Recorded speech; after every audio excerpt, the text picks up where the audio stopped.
Bom dia a todos, sejam muito bem-vindos a esse segundo dia do segundo Fórum da Comissão de Assuntos Contábeis, Fiscais e Tributários do CRC Paraná. Sou Armando Santos Lira, coordenador desta comissão, e é uma alegria estar com vocês neste momento de grandes transformações tributárias. Hoje é o segundo dia deste evento especial que foi dividido em duas etapas. Lembro que as inscrições são individuais para cada dia.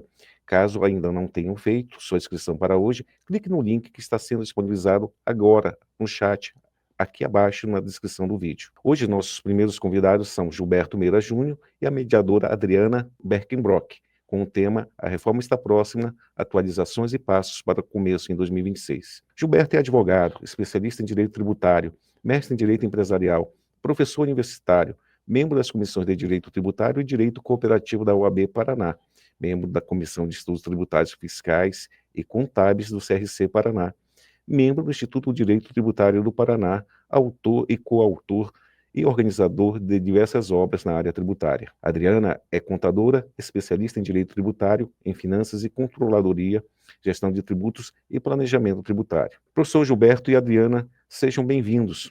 A palavra está com vocês. É uma alegria e uma honra estar participando do segundo Fórum da Reforma Tributária do CRC, realizado pela Comissão de Assuntos Contábeis, Fiscais e Tributários do CRC Paraná. Meu agradecimento ao CRC na pessoa do presidente da comissão, Dr. Armando Lira, ao nosso palestrante, Dr. José Gilberto Meira Júnior. Bom, com a reforma tributária, nós temos muitos desafios, e compreender não é apenas as novas regras, mas principalmente como aplicá-las na prática, o impacto nos contratos em andamento, nos créditos tributários, nas operações estaduais e nos serviços, além da necessidade dos ajustes dos sistemas contábeis e fiscais. Tenho certeza que será uma tarde de grande aprendizado e troca de experiência. Muito obrigada, doutor Gilberto, e passo a palavra ao senhor. Olá, minha querida Adriana, obrigado pela oportunidade. Eu quero aproveitar também e agradecer ao nosso coordenador, o Armando Lira, o coordenador da Comissão de Assuntos Contábeis, Fiscais e Tributários, na pessoa de quem eu também agradeço a oportunidade, à Casa, ao Conselho Regional de Contabilidade, né?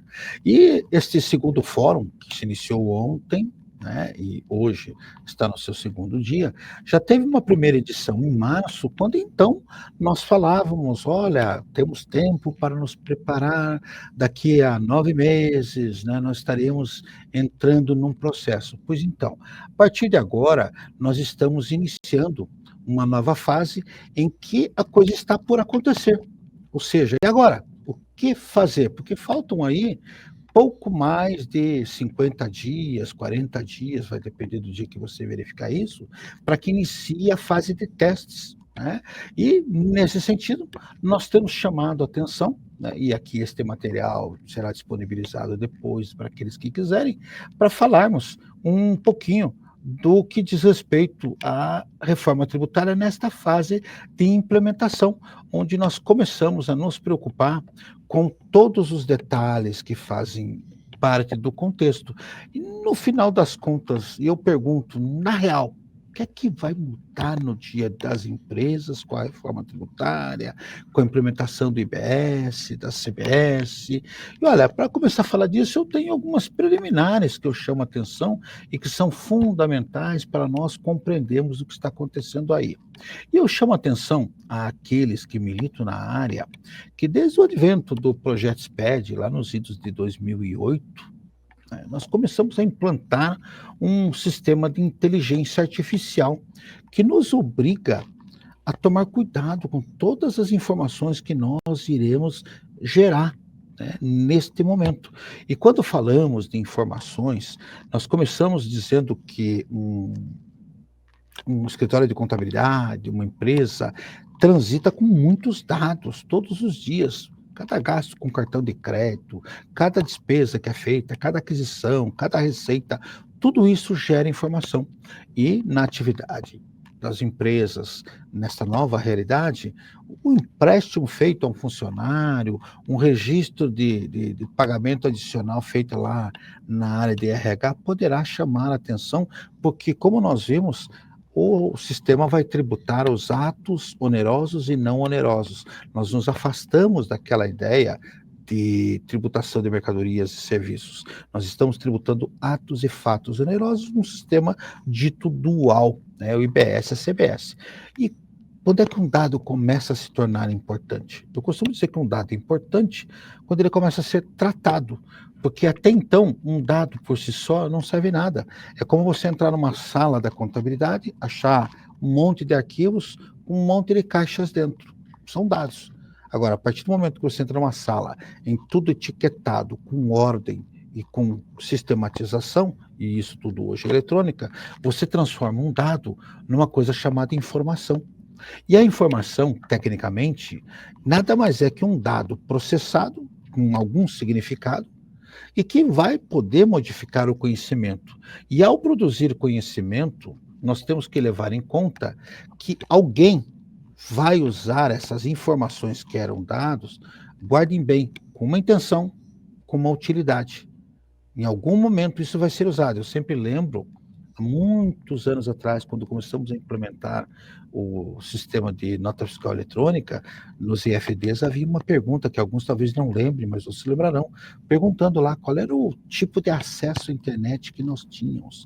Se era discado, se era acesso remoto. Sei que falar isso a essa altura do campeonato, para alguns, é voltar na história, para outros, vão imaginar, sim, mas isso existiu? Sim. E, com o passar do tempo, perguntaram se as empresas já usavam a DSL. Com o passar do tempo, o volume de informações levou a administração fazendária a descobrir que já havia estrutura para lançar sistemas mais inteligentes. Veio a DCTF Web, veio aí a declaração pré-preenchida, ou seja, são informações que em algum momento serão usadas. E eu chamo a atenção, finalidade ou utilidade e intenção. E para começar a falar de informação, eu gostaria de chamar a tela aqui, né, as redes sociais. E eu sempre pergunto, né, quem é que teve Orkut aqui, né? Se você disser que teve, você vai estar assumindo a sua idade. Eu até brinco dizendo que ao tempo do Orkut eu tive uma comunidade, né? Gilberto com J-U-L. Hoje em dia isso já não mais é possível, mas o que eu quero que nós guardemos desse conceito de redes sociais?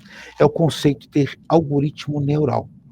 Eu sempre falo para aqueles que jogam xadrez, né, os enxadristas, se eles já ouviram falar numa personagem chamada, como campeão, aqui no Brasil seria o Mequinho, né, mas os grandes campeões, né, havia um russo que jogava xadrez por muito tempo com o computador e nunca mais conseguiu ganhar do computador. Ou seja, os sistemas hoje, eles vão aprendendo com a forma de pensar do ser humano. O algoritmo neural é a forma como nós pensamos e vai produzir o conceito de rede neural artificial, as chamadas RNAs. E aí se pergunta, tá, qual é o objetivo de uma RNA com a reforma tributária? Olha, gente, nós estamos falando de inteligência artificial. Quando você entra numa rede social, você detecta lá uma série de dados já pré-preenchidos, você coloca lá o ano que nasceu, a cidade que morou, e você começa a encontrar pessoas conhecidas. Inclusive, começa a descobrir que existem amigos que são amigos comuns de outras pessoas. Isso é o fenômeno da rede social. Isso é rede neural artificial. E que é a ideia da inteligência artificial, né? A rigor, tecnicamente, a inteligência artificial, ela é desenvolvida no conceito de RNA. E quando falamos em RNA, nós estamos falando do ser humano. Porque hoje nós imaginamos os sistemas robotizados, mas nós temos que ter em mente que um RNA, uma rede neural artificial, é um sistema de processamento de dados baseado no princípio de funcionamento do cérebro humano. E aqui eu cito sempre a ideia do processo de aprendizado, como do ser humano, né? E cito o exemplo do meu amigo Ari, né, que para muitos que não o leem, eu insisto, por favor, chame de Aristóteles. Ari é para quem realmente costuma ler o guri, né? Porque o Aristóteles desenvolveu o conceito de silogismo, que é a conexão de dados que nós fazemos. Cito sempre o exemplo para os meus alunos: João toma café, quem toma café vive longamente. Logo, a conclusão que todos chegam é que o João vai viver longamente sem que eu tenha dito. Por quê? Eu vou conectando dados. E o nosso cérebro, os nossos neurônios, produzem um somatório de resultados de tal ordem que eu produzo informação, como hoje as redes sociais Fazem. E esses sistemas, a rigor hoje, são basicamente os mesmos usados ao tempo de implementação do SPED, né, que é o sistema de processamento eletrônico de dados, que é uma convergência, uma interconexão de dados, que são todos levados a um computador comum, o T-Rex, e também ao hall, né? E, à luz do 198, você tem a troca de informação entre as três esferas de poder. E aqui nós temos uma lógica de sistemas de registros que guarda o conceito que qualquer bom profissional de contabilidade conhece, que é o sistema pai e filho. Às vezes eu estou imputando o dado lá no campo 9 e ele não entra. E eu acho que o erro está no 9. Provavelmente você vai ter que voltar aos 8 anteriores para ver se não há alguma falha de informação. Existe uma conexão de dados que são fundamentais para nós compreendermos esse tipo de situação. Este é o sistema adotado para o IFD, nota fiscal eletrônica, conhecimento de transporte, tudo que nós vínhamos usando e que vai ser a base da reforma tributária, porque a proposta, né, do conceito da simplicidade é aproveitar o que está aí, com alterações, naturalmente, né? Então serão criados campos novos, serão estabelecidos novos documentos, tudo com o passar do tempo. Nos perguntam uma coisa já de antemão: não é verdade que o IFD, contribuições, IFD e CMSPI vão desaparecer? É óbvio que vão, mas não de curto prazo. Os profissionais experientes sabem que quando extinguiu-se a GIA, ainda por um tempo se manteve a GIA e se trouxe o IFD. Agora que Santa Catarina está extinguindo a DIME, São Paulo também, a troca de RPs você vai fazendo lentamente. Então, por quê? Porque tudo está lá dentro da estrutura, né? Na estrutura de apuração do sistema. Nós não teremos necessidade dessas declarações, porque tudo estará dentro da própria estrutura governamental. Isso nos chama atenção para o que eu chamo de admirável mundo novo da reforma tributária, né? Aqui é óbvio que eu faço uma alusão a 2 livros do Aldous Huxley e também do George Orwell, né? O George Orwell escreveu em 1984, que deu origem ao Big Brother, né? E que, a rigor, né, também tem um outro livro muito bom, que é A Revolução dos Bichos, que nós recomendamos a ler.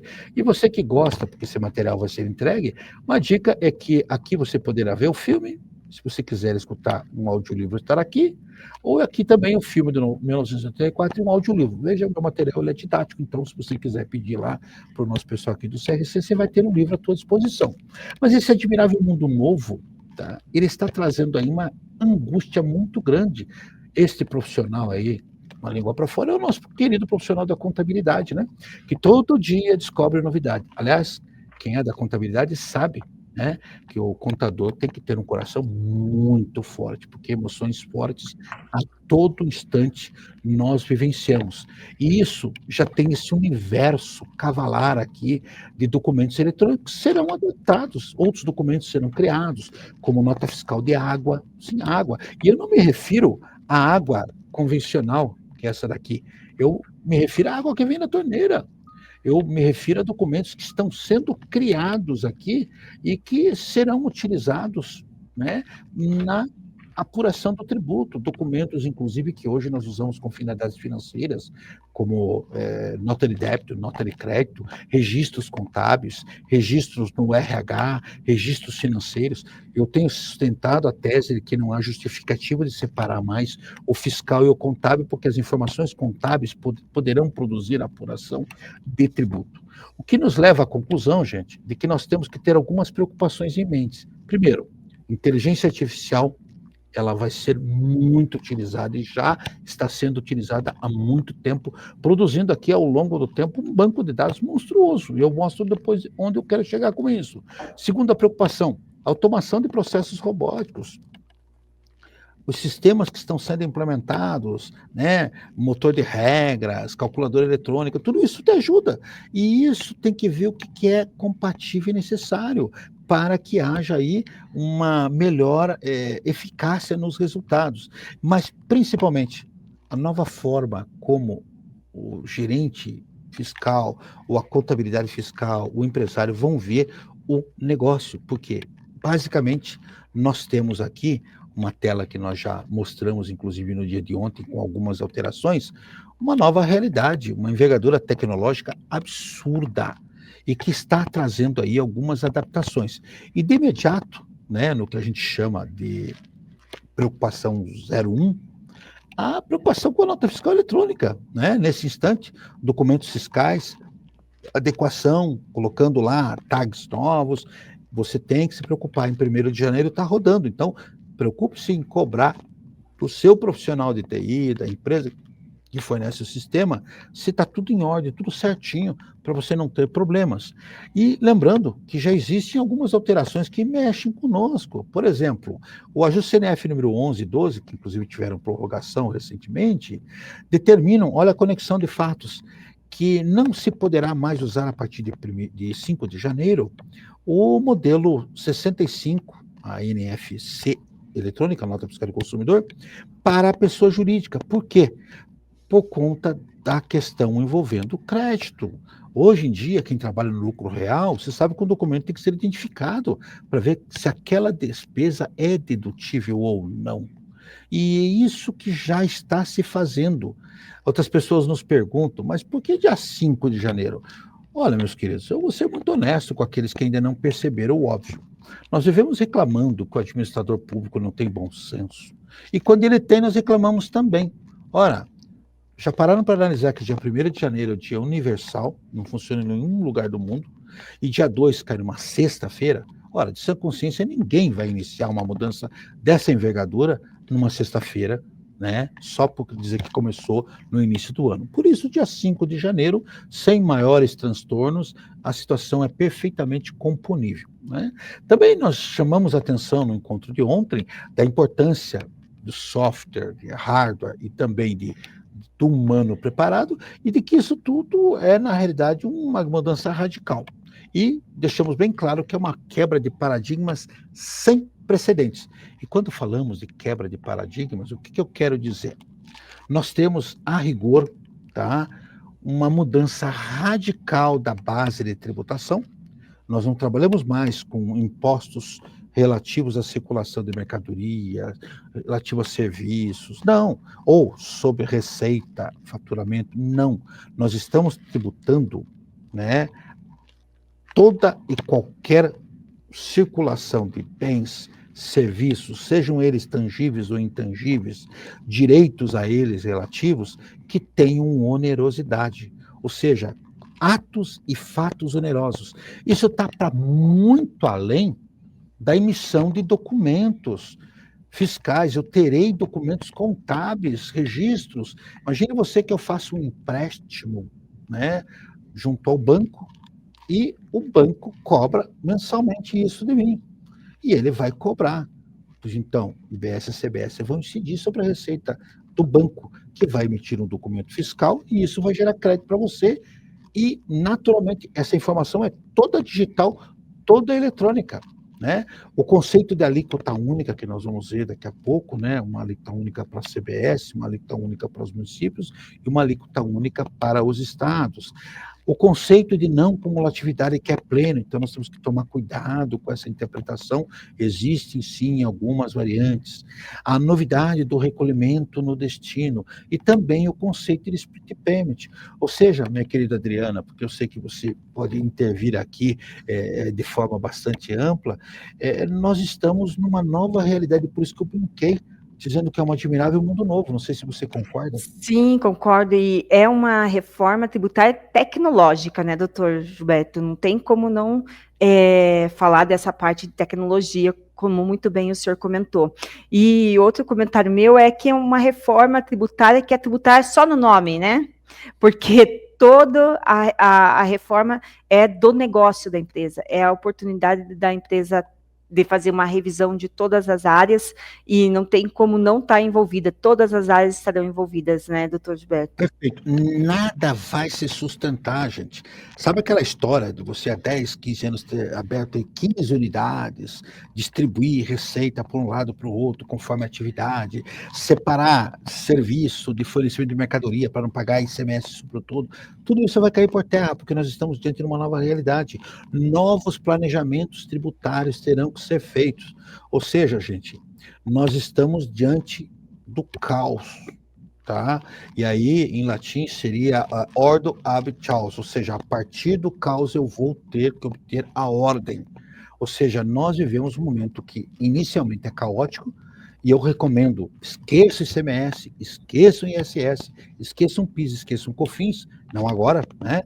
Nessa nova realidade, porque é uma outra coisa de pensar. Como eu sempre digo aos meus queridos alunos, uma formiga, outra formiga, outra coisa totalmente diferente. E aí você me diz, tá, entendi, ok, tá, mas e aí? O que eu faço agora? Agora, gente, é hora de gestão.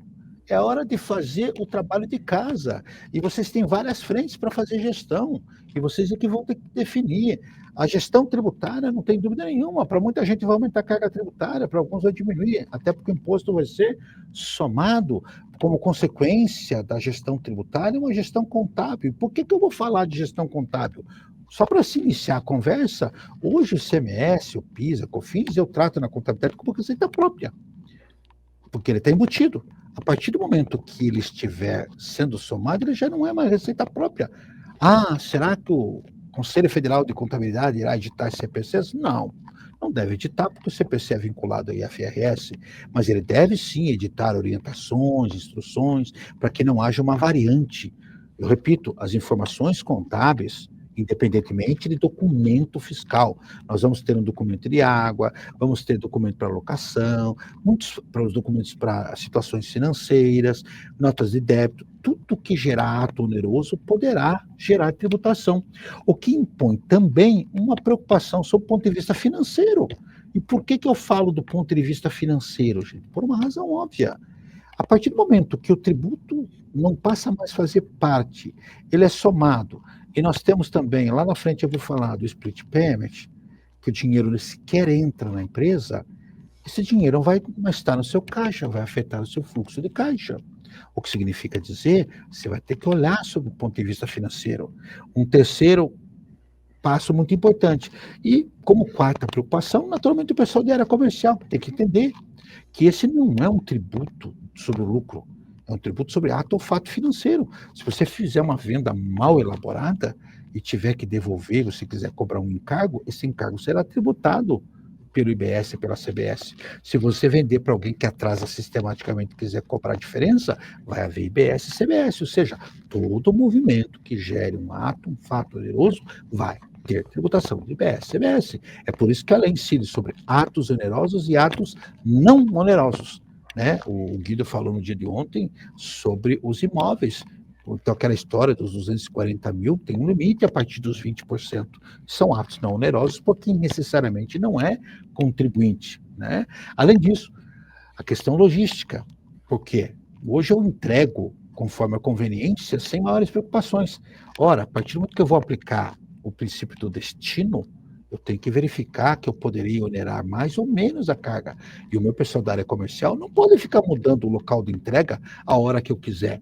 Por isso, um cuidado administrativo que você vai ter que tomar é tomar o cuidado de deixar muito claro para o teu cliente que qualquer mudança nas condições, né, expostas no contrato original pressupõe mudança nos valores, porque o IBS será vinculado ao local de entrega efetiva, né?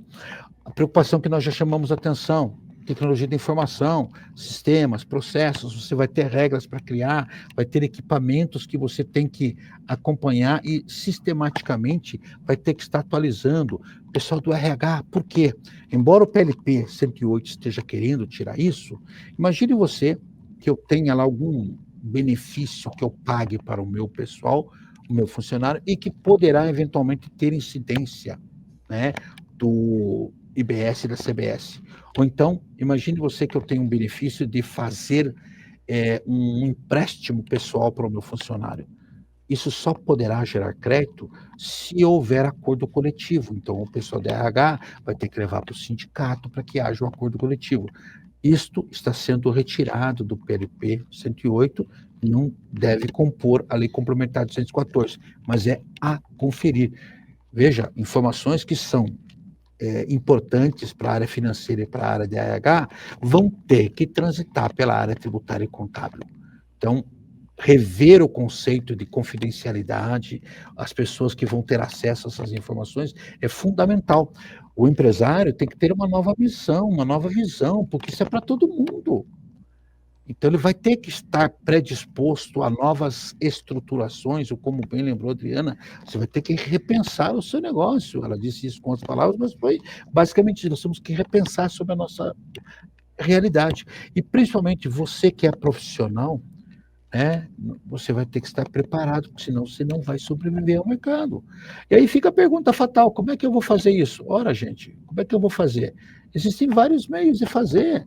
Reuniões sistemáticas da equipe, brainstorming, né? O brainstorming é tempestade de ideias, que eu tenho uma grande amiga, viu, Adriana, que chama de toró de parpite. Toró de parpite, né? É isso, gente, vamos lá. As sugestões que nós podemos dar, ninguém melhor que o todo para dar ideias, às vezes um detalhe que está passando. Coloca o pessoal numa sala, vai anotando, cria lá um espaço onde você vai anotando os reflexos imediatos, canal direto, caixa de sugestões, colocar alguém como gestor da reforma, tratar isso como um projeto.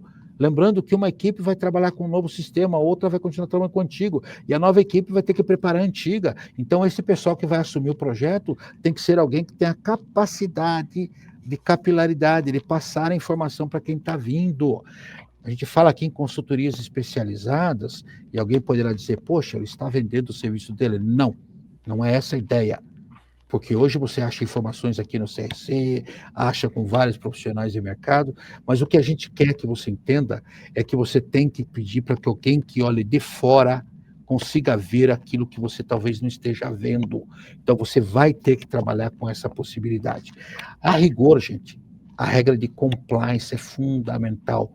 Só para você ter uma ideia, quem importa hoje, no âmbito do IBS, se não tiver o OEA, que é aquele operador autorizado, né, da Receita Federal, para começar o desembaraço aduaneiro, já vai ter que adiantar o tributo. E quando sair o desembaraço, ele vai ter que calcular para ver se existe uma variação negativa ou positiva do câmbio. Vai ter que levar a tributação. Se tiver o OEA, continua no desembaraço. Da mesma forma, a exportação indireta. Eu vendo para uma trading company hoje, uma comercial exportadora, eu tenho 6 meses para comprovar. E esses 6 meses, tá, eles são situações que muitas vezes, né, passam muito rápido. E para a trading company, elas também terão que ter o OEA, as comerciais exportadoras, para comprovar, tá, a remessa com suspensão, porque caso contrário, se você vender para uma empresa que vai exportar e ela não tiver, você vai ter que pagar o imposto, vai ter que pagar a contribuição, né? E aqui eu trago algumas análises que nós chamamos a atenção inicial, né, de algumas situações que nós julgamos que são interessantes, e a primeira delas, por exemplo, é o fluxo de informações. Imagine você que eu faço um empréstimo mútuo, né, do sócio para com a empresa, né, e aí o pessoal da área financeira disse, não, isso é informação confidencial. Não é mais. Ela vai ter que transitar pela contabilidade e pela área tributária para saber se não vai ter o IBS e a CBS. Ou então, com o funcionário e a empresa, o RH diz, não, nós temos a Lei Geral de Proteção de Dados. Nós vamos ter que trabalhar com um conceito, né, de confidencialidade que nós já temos. Então, definir quem é que vai receber, entender que essas informações terão que transitar, entender, por exemplo, locação. Era para ser criado um documento fiscal chamado EFE, Evento Fiscal Externo, já não vai ser. Em princípio, teoricamente, será nota de serviços, né? Mas até lá muita coisa pode mudar. Informações digitais, você pega lá despesas de banco. Entenderam que não é só documento fiscal que vai gerar, gente? Outra coisa, o impacto possível na declaração de resultados. Olha, gente, eu estou lá fazendo uma série de informações e eu chego à conclusão, não, mas eu pago a minha equipe de um percentual em cima do que eles vendem. Mas espera aí, hoje o imposto vai ser somado. Por que eu estou pagando só o valor bruto? Então eu vou mudar a minha forma de pensar. Os programas de distribuição de lucro, né? A preocupação da base de cálculo. Eu vendo para alguém que atrasa. E aí, quando ele resolve pagar, você cobra acréscimos. Você vai ter valores a cobrar de IBS e CBS sobre esse acréscimo. Né? O próprio momento da ocorrência do fato gerador, você recebe adiantamento do cliente. O primeiro fato que acontecer, ou a entrega da mercadoria, do serviço, ou adiantamento, vai ensejar o pagamento do tributo. Imagina se você recebe o valor para importar um produto e esquece que tinha que pagar o tributo e o recurso fica diminuído perto da tua necessidade. E o próprio split payment, que vai exigir aí, split payment é pagamento dividido, cuidados que nós temos que ter, porque ele vai entrar por fases. Inicialmente, se não for 2027, o primeiro entrará em 2028, e se chama pagamento dividido. Então, imaginemos que eu pague R$126 para alguém, né? Esses R$126 representarão para o meu vendedor R$100, porque os R$26 entrarão direto para o caixa da União, quanto a parte da CBS, e a parte do IBS para o comitê gestor. Ou seja, esse dinheiro não vai entrar mais no teu caixa, por isso a gente fala em fluxo de caixa. E nessa linha, nós preparamos um materialzinho que não é nosso, tá? Tem aqui a fonte, e vocês poderão ver quais são os impactos de curto, médio, longo prazo. E eu repito, insisto, esse material estará à disposição de vocês para depois vocês solicitarem aqueles que estiverem inscritos. O CRC vai saber o que é possível fazer. Nesse sentido, é fundamental termos em mente, gente, que essas obrigações são obrigações de curto prazo, médio prazo, longo prazo, contatos preocupantes que nós temos que ter, né? Contatos preocupantes que nós temos que ter, e teremos também preocupações na área de compliance, preocupações jurídicas. Por exemplo, eu tenho um contrato hoje, eu vou ter que rever o meu contrato, né? O pessoal da equipe tem que ser sistematicamente preparada, porque os conceitos de eficiência, eficácia e efetividade serão medidos. Só para você ter uma ideia, uma outra preocupação tem a ver com a questão das alíquotas, né? Quando falamos em alíquotas, nós temos em mente aqui os percentuais que ainda não foram definidos. As pessoas nos perguntam, gente, é por isso que no ano que vem vai ser feito teste 0,1% de IBS, 0,9% de IBS. No ano de 2027, o 0,1 vai se dividir em 0,05 para tentar a estrutura do município. E olha, podem ter certeza, entre 27 e 28, sendo que 28 já entra em vigor a CBS, vai ocorrer um início de calibragem. Por quê? Olha, gente, ao final de um ano, os governos federal, os estaduais ou os municipais vão ter uma noção do volume de arrecadação possível com esse troço chamado IBS, com essa coisa chamada CBS. A alíquota será definida em 2032. Né? Teremos sim um percentual lá em 2027 da CBS, que vai ser provavelmente medida até o final do ano que vem teremos, mas a lembrança que fica é que o tributo será somado, ele não é mais embutido. Isso é uma vantagem. A única coisa que será embutido na base de cálculo, é por isso que a gente chama atenção de exceção, é o imposto seletivo. Esse será embutido. Existe hoje, nós tivemos uma reunião com o pessoal da Fazenda esses dias, aquela preocupação do ICMS já considerar o IBS e CBS. O Estado do Paraná já tem entendimento que não deve incidir, porque não foi, apesar de haver previsão na Lei Complementar 214, foi um erro crasso do legislador, porque ele repetiu a tese do século, o erro da tese do século, envolvendo PIS, COFINS e ICMS, vocês devem saber o que eu estou falando, mantendo IBS e CBS na base de cálculo do ICMS, porque ninguém se lembrou de tirar. Né? Esse é o problema da pressa com que foi feito. Mas o Estado do Paraná já se pronunciou dizendo que, ó, na nossa opinião, não deve fazer, e a orientação que nos passaram, provavelmente o CONFAS irá se pronunciar, o comitê gestor irá se pronunciar, mas já nos foi adiantado que aqui no Paraná isso não deverá acontecer. Ótimo, a parte do IBS eu resolvi, mas o CBS, o governo federal que vai ter que entender. Como são tributos gêmeos, né, eles vão ter que ter o mesmo tratamento para não gerar dificuldade. Aí o conceito de neutralidade. A definição de alíquota, gente, ela vai acontecer a partir de 2032, né? Quem vai definir é cada ente tributante, então a União vai ditar uma alíquota final para a CBS, os estados uma alíquota final para o IBS, os municípios também. Tanto que a gente já está chamando o IBS municipal de IBS-M e o IBS estadual de IBS-E. Né? E é importante que se diga, isso é por lei, Gilberto, e se não for editada a lei, o Senado Federal vai ter que editar uma alíquota de referência. O Senado Federal tem competência constitucional para isso. Vamos aguardar, isso será em 2032. Se não editar, ele vai usar a alíquota de referência. Pergunta que nos tem feito. Não existe, até onde nós sabemos, trava de alíquota. Então, dizer que vai ficar em torno de 26%, 27%, 28% são os exercícios que estão sendo feitos, é apenas um exercício. Mas trabalhem hipoteticamente com a seguinte ideia. Trabalhem com 8% a 8,5% de CBS, com 15% aproximadamente de IBS estadual e 5% aproximadamente de IBS municipal. São variantes que, quando vocês estiverem nos exercícios, vocês irão fazer testes. Tá? Aqui uma série de testes, mas Estado, União, Município e Distrito Federal terão que editar. Então, gente, terá que sair lei. Se o município e o Estado não editar, vão adotar a alíquota de referência. Lembre-se que nós teremos situações diferenciadas, porque nós teremos redutores de alíquotas, né, para cesta básica, produtos hortícolas, que irão reduzir a carga de 0%. Teremos redutores em 60% de uma série de segmentos, e redutores, né, para 30%. A alíquota reduzida não significa isenção necessariamente, embora se tenha dito isenção, é mais sobre a ótica financeira. Por que isso é importante, gente?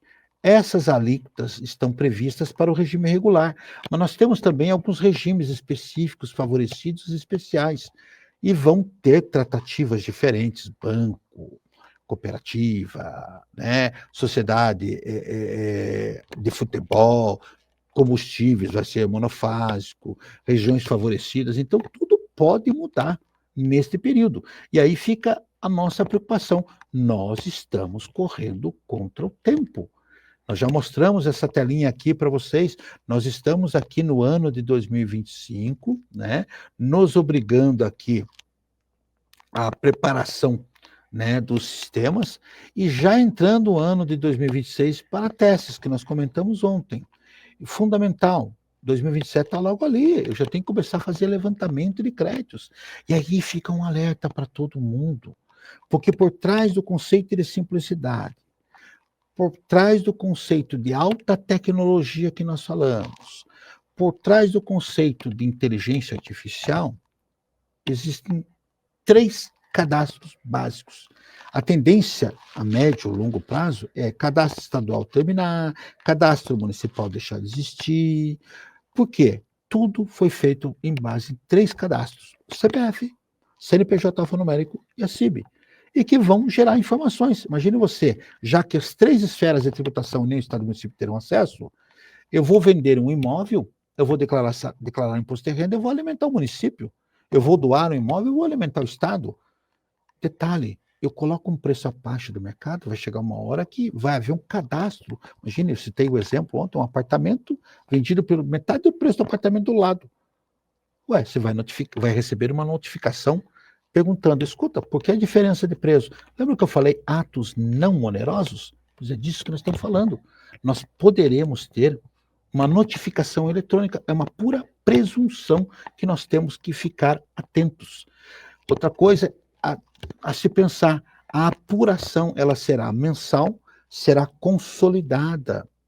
Haverão hipóteses de pagamento em espécies? Sim, haverão. Imagina você que eu chego para almoçar num restaurante, quando o Split Payment estiver funcionando, e eu fico no final do mês raspando dinheiro.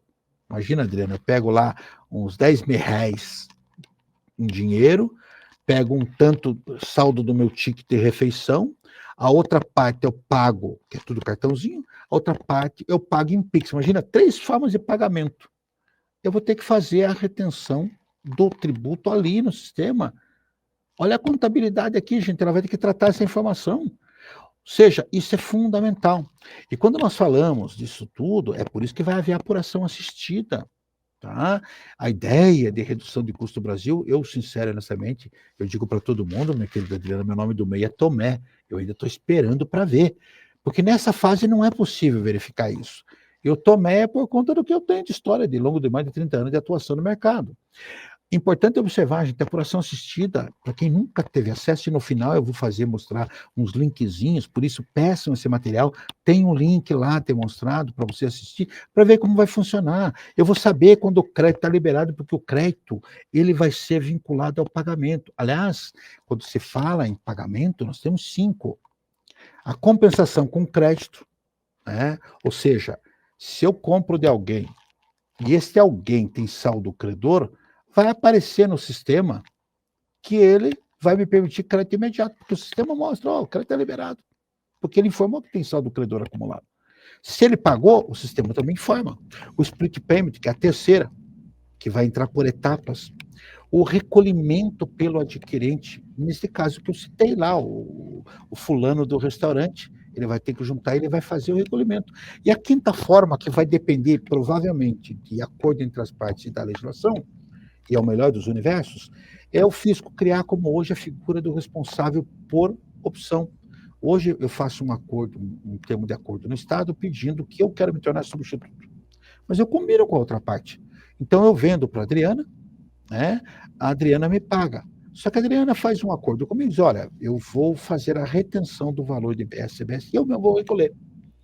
Isso vai depender de regulamentação e vai depender de acordo. Ora, ao recolher o IBS ela mesma, ela vai imediatamente poder acreditar que ela comprou o produto de mim. Então, o melhor dos mundos, eu não tenho dúvida nenhuma. Gente, como vai haver circulação de dinheiro todos os dias, fluxo de caixa, aquela ideia de devolução, o pago a maior em 3 dias úteis, não chega a ser uma aberração. É diferente do modelo atual. Nós estamos dentro do modelo atual, eu sei que alguém vai dizer, se o ECAC funcionar. Gente, aqui não estamos falando de ECAC, estamos falando de um sistema de apuração assistida. Inclusive, eu já disse isso, os IFDs tendem a desaparecer, tudo online. E olha, o sistema ele é estruturado em lido, eu não sei o que é isso, Adriana, mas em petabytes. Eu não tenho a menor noção do que seja isso, da grandeza, mas eu sei que é muito, mas muito mais do que 1 terabyte. Ou seja, zilhões de operações. É só ver hoje, gente, o volume de notas fiscais que transitam nos sistemas, de cartão de crédito e débito, todo o sistema funciona. E ele em funcionando irá acontecer. Além disso, nós chamamos a atenção, tá, para a questão da não cumulatividade, porque tem gente dizendo, não, a não cumulatividade é plena, vou poder fazer o crédito e tudo. Gente, calma, devagar com dor, que é de barro. Por quê?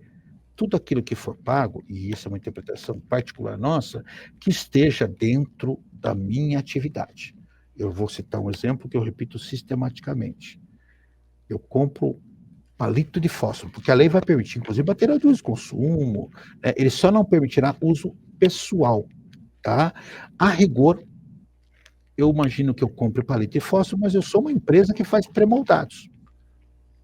O que palito de fósforo interfere na atividade de produção de pré-moldados? Nada. Agora, se eu sou um restaurante, aquele palito de fósforo eu uso para acender o fogo para o fogão. Então, gente, contabilidade de custos aqui será importante, montagem do preço. Quem tiver um bom bloco K, um bom bloco H, vai sair na frente. Tá? Isso é importante. E a regra geral, gente, é a seguinte: tudo vai gerar direito a crédito, mesmo que eu tenha alíquota zero. Esta é a regra. Então, aprenda uma coisa. Enquanto não houver restrição, tá, eu irei, tecnicamente, tá, fazer o crédito. A rigor, gente, o que é que nós chamamos a atenção aqui? Tá?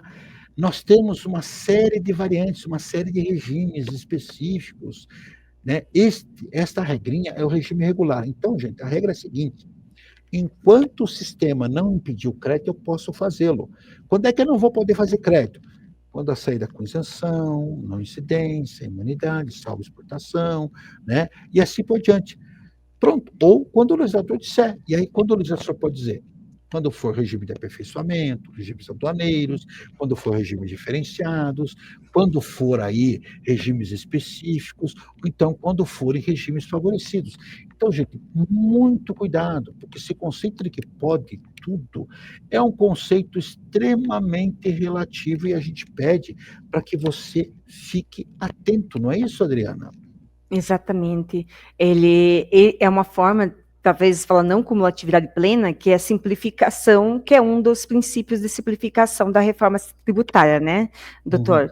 Mas o que também temos que falar, principalmente para os contadores, a orientação para os seus clientes optantes do simples, que eu acho super importante, que quando hoje a gente fala não cumulatividade plena, toma crédito de tudo que está envolvido no processo, independente, né? Nossa, hoje o fornecedor optante do Simples, ele gera crédito para o cliente dele, né? E ele não, com a regra da reforma tributária, ele não vai gerar mais crédito, mas ele teria algumas opções, né, doutor? Então, eu só gostaria, nessa parte... Aqui tem um desdobramento interessante. Tem desdobramentos bem interessantes. Prestem bem atenção, nós estamos num processo de cognição natural, que sempre tem uma divergência de... Notem que eu defendo a tese que nem tudo gerará direito ao crédito, e existe gente que diz, não, vai gerar crédito tudo, porque é pleno. Veja, o conceito, tá, da relação de nexo de causalidade.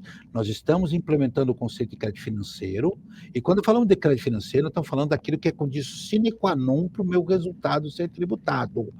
Eu vou usar também o conceito do PIS da COFINS, da relevância, da essencialidade, né, criado pela salve, sempre grande ministra Regina Helena Costa. Eu digo publicamente o meu sonho de consumo para virar ministra do STF, que é uma mulher que tem todos os predicados, né, possíveis e inimagináveis para ocupar uma cadeira. Oxalá um dia alguém que ocupa aquela cadeira entenda que nós precisamos de gente competente, e olha, pro bem ou pro mal, independentemente de ser mulher ou homem, ela é competente, ponto. Felizmente é mulher, e é alguém que tem muita sensibilidade, e provou na questão do PIS e COFINS que realmente tem muito cacife, muita bala na agulha. Além do que, aqueles conceitos que nós adotamos no imposto de renda, olha, é dedutivo e não é. A do Simples existe aqui uma variante, viu, Adriana? Primeiro, entender que a empresa do Simples poderá optar pelo cálculo por fora, tá? Então, ela continuará calculando quase tudo por dentro, mas o IPS e CBS ela calculará por fora, somando isso. E existe uma teoria, e eu tenho me adaptado a essa, um pouquinho diferente da tua, que a empresa do Simples vai continuar conferindo aquele crédito 0, qualquer coisa próximo de nada, que está lá no artigo 23 da Lei Complementar 123 de 2006, né? Mas é aquele valorzinho, que não vai se limitar a insumos, ele vai ser aplicável a tudo. O que não pode creditar é o conceito, tá, de bens de uso pessoal, tá? Ou seja, o que é o uso pessoal? E aqui uma outra divergência que algumas pessoas têm comigo nesse sentido. O artigo 57 elenca lá joias, pedras, metais preciosos, obra de arte, bebida alcoólica, porque isso é de uso pessoal. Tá, mas e se eu for um ourives, fabricar joias? Se eu for lá uma galeria de arte que vende quadros, se eu for um restaurante que vende bebidas alcoólicas, se eu for uma tabacaria que vende tabaco, se eu for uma empresa que vende armas, ou se eu for uma empresa que explora a pesca e usa um jet ski para fiscalizar os locais de coleta. Ora, gente, aqui fica evidente que não é de uso, consumo pessoal, isso é de uso da empresa. Quem é que vai definir isso? Contabilidade de custos. Então, gente, assim como essa lista, para a nossa opinião, ela é exemplificativa, assim como eu tenho situações que teoricamente são vedadas, e eu poderei me acreditar quando eu provar que ela está dentro da atividade produtiva, eu terei situações como a do palito de fósforo, que eu citei, que não estaria conectado. E olha, é importante observar, gente, que a pretexto do pagamento, existem regrinhas a serem observadas. O crédito será feito a partir da nota fiscal, mas quando haja o comprovante do pagamento. E como é que vai ser feita a verificação? Gente, a apuração assistida vai aparecer lá no painel que está liberado o crédito. É essa a ideia, vai haver uma sincronicidade muito grande, permitindo essa imediata verificação. As formas de pagamento, que eu já mostrei agora há pouco, e se o débito não for pago, sinto lhe dizer, você não vai poder fazer crédito. Muda em relação ao ICMS. O ICMS passa a ser cobrado para você poder fazer crédito. Aqui não, tem que ser pago. Por isso que a ideia da retenção é possível. E olha, gente, só para você ficar com vontade né, insana de conseguir ter acesso a esse material, eu aproveitei e coloquei num slide aqui, que eu não vou ficar comentando, porque eu reuni as principais observações, algumas regrinhas básicas que vocês vão ter que seguir para efeitos de creditamento que a gente sugere vocês sigam. E, principalmente, preocupando-se aqui, né, no período que nós estamos aí, a partir do ano que vem, a recuperação dos saldos credores, do PIS e do COFINS, aqueles que têm discussão judicial, né, a partir de 2027, o critério é outro. Eu poderia me acreditar de material intermediário, material de consumo, por quê? Há muita coisa. Então, a partir de 2027, nós estaremos sob a égide do IBS, ou perdão, da CBS. E é um bom momento, porque a partir de janeiro agora, o que a gente recomenda? Equipes de custos, de contabilidade, pessoal que faz, levantar e precificar o produto, porque agora você tem créditos que antes você não tinha. Antes nós tínhamos o crédito físico, nós tínhamos restrições quanto ao PIS e COFINS, coisa que não haverá. Claro que teremos um regulamento tratando isso. Me perguntam, imobilizado. Imobilizado, se for usado na atividade, não tem dúvida nenhuma. Mas o regulamento vai trazer. Me perguntaram também, será que vão estabelecer 48 meses? Olha, gente, é bem provável que eles estabeleçam alguma coisa dessa natureza, mas vamos ver, aguardar o regulamento. Da mesma forma, eu chamo a atenção para os créditos do ICMS. Nós temos um pouquinho mais de tempo. Em 2032, se eu ainda tiver saldo credor, eu vou ter que levantar, homologar e pedir para que seja devolvido ao longo de 240 meses, o que dá 20 anos. Né? E aí, eu chamo a atenção para você, com essas mudanças, nós temos que ter preocupação, porque esse crédito vai se defasando. A perda do valor de face da moeda, gente. Então, é fundamental você lembrar que ele vai ter que ser homologado e vai ser devolvido. O que você pode fazer? Transformar isso em recurso. E olha, gente, para que a gente não perca muito esse momento precioso que nós estamos passando aqui, né? Fundamental, algumas preocupações que a gente gostaria que vocês não perdessem de vista. Neste momento, verifique os benefícios fiscais, a matriz tributária, o que é que vai mudar, o como é que eu vou ficar? Outra coisa importante, gente, os atos onerosos que eu tenho, quais são os não onerosos, o que vai gerar a tributação. Isso vai permitir a mim saber quanto eu irei pagar de tributos. Você vai ter que fazer exercícios pensando nos dois tributos e nas três esferas. Importante observar que haverão poucas variantes. Então, hoje, se você tem lá alguns benefícios específicos, lembre-se, a tendência deles todos é serem extintos, né, paulatinamente. Né? Outra coisa fundamental, as alíquotas e reduções estão na lei. A alíquota reduzida não impede creditamento. Também chama atenção para um outro fato. A base de cálculo é o valor cobrado e a carga tributária é somada. A única coisa que integra é o imposto seletivo. Fundamental, gente. Qual é a hipótese de incidência? A circulação, o recebimento. Então, quem trabalha com venda para entrega futura, faturamento antecipado, vai acabar, segundo a ótica, e nós comentamos isso com o Estado, é importante que haja uma regulamentação dessa situação, pagando o tributo antes. Mesma coisa a consignação. Aqui, a não cumulatividade plena que nós temos que ter em mente, né?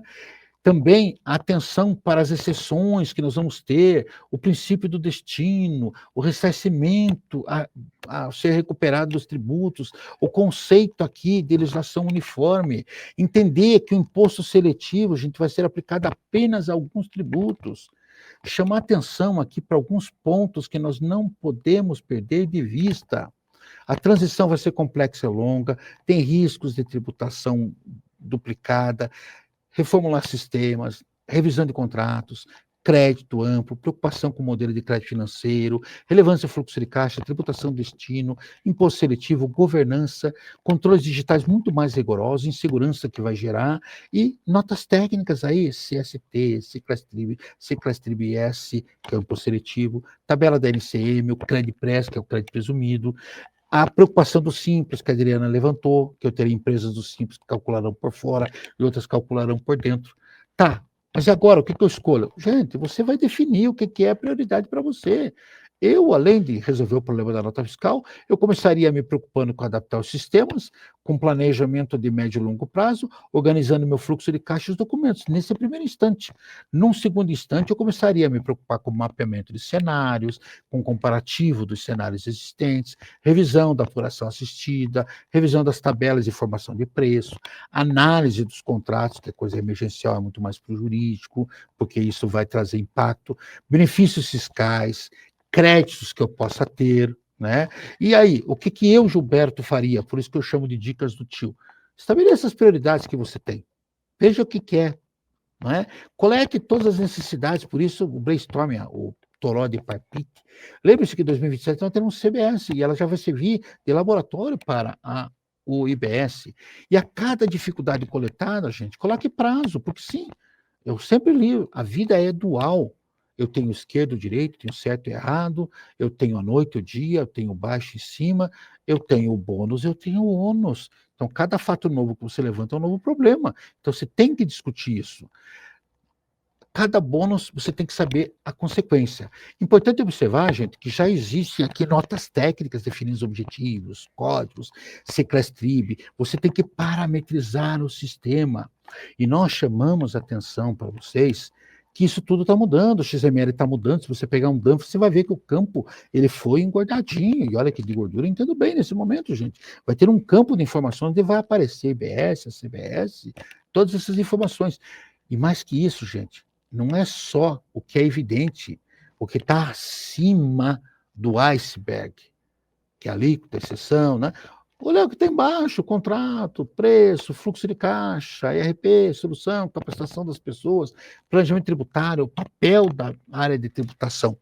E se você ainda não entendeu o que eu estou querendo dizer, quando você tem que acompanhar a apuração assistida, nós colocamos aqui num slide pelo menos 4 lives pilotos feitas pela Receita Federal. Vocês estão vendo, tem uma mãozinha aqui, você vai clicar e vai ter acesso.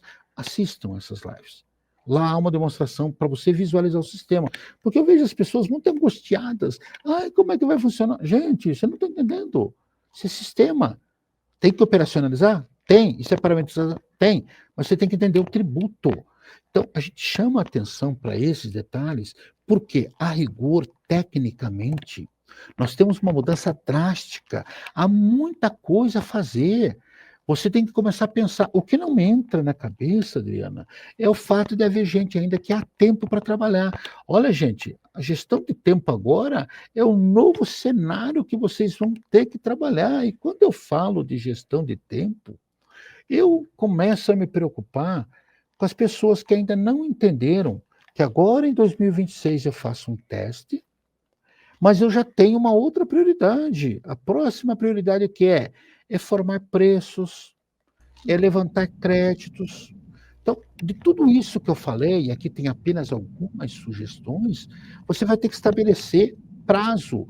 Para algumas pessoas, uma atividade é mais efetiva, para outras, é menos efetiva. Veja, a gestão de tempo, ela é diretamente proporcional à gestão de conhecimento que vocês estão fazendo.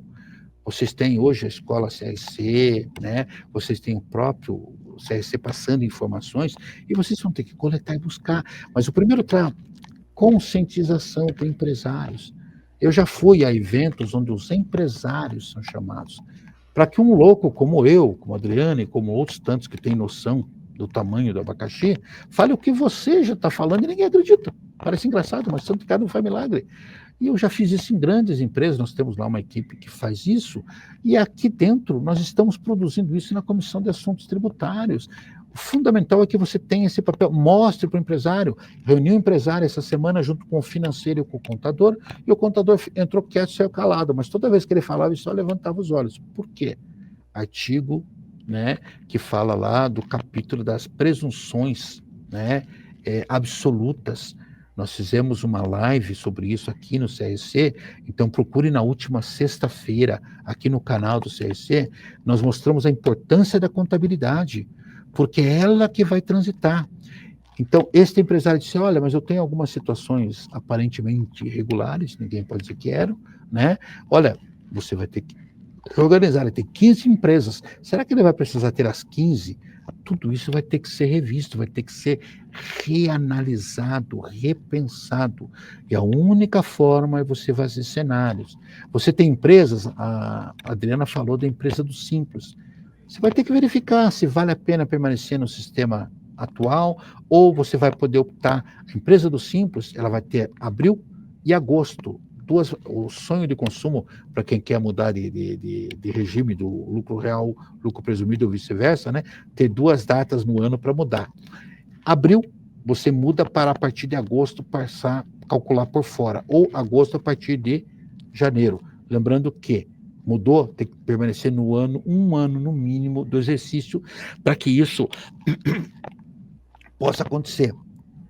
Como vai ser possível isso? Fazendo cenários, levantando estruturas, fazendo testes para ver se realmente vai funcionar tudo isso. Meus queridos, imaginando que tenha tudo isso, né, a ser observado, o que foi dito no dia de ontem por mim, pelos meus amigos da Comissão de Assuntos Contábeis, Fiscais e Tributários, eu chamo a atenção para esse último item, porque nós estamos correndo contra o tempo. Enquanto tivermos tempo e paciência, nós estamos bem. O Leon Tolstói diz isso em Guerra e Paz. Agora, se não administrarmos nem o tempo e nem a atenção, realmente nós temos um grande problema.